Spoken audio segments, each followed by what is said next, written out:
the announcement was as expected. The market was expecting no change, and that's what was delivered. The Reserve Bank is being consistent from the message that it gave to marketplace and to investors in general at their May monetary policy statement.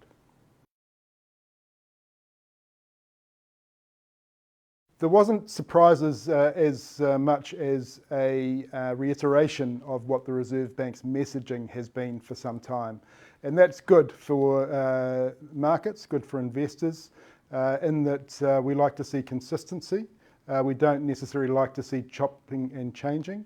And also, after the Reserve Bank of Australia kept their cash rates the same yesterday, it also was consistent with the messaging from the RBA.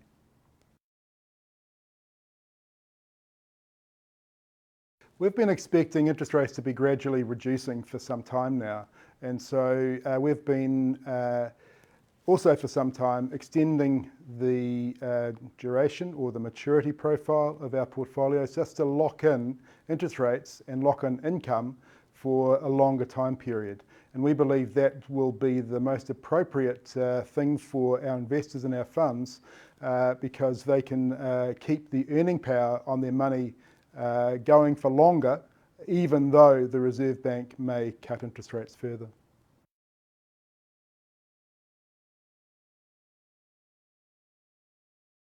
I think the Reserve Bank is actually in a pretty good place. But we would perhaps just point out that the RBNZ and other central banks right around the world are quite pessimistic about tariffs and pessimistic about the impact of growth because of tariffs, and are also perhaps holding back to see what the implications of tariffs will be.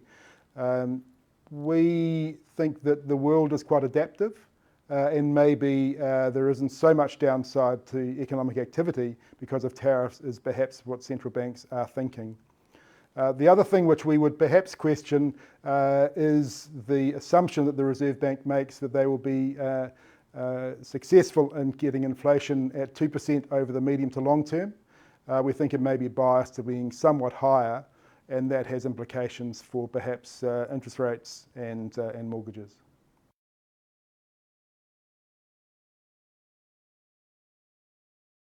Mortgage rates have come down already. They've come down quite a long way.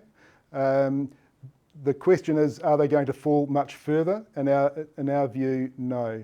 The vast majority of mortgage rates falls have already occurred. Because of competitive pressures amongst the banks, we may see modest falls from here, but they will be very modest. So think about terming your mortgages sometime over this next year or so.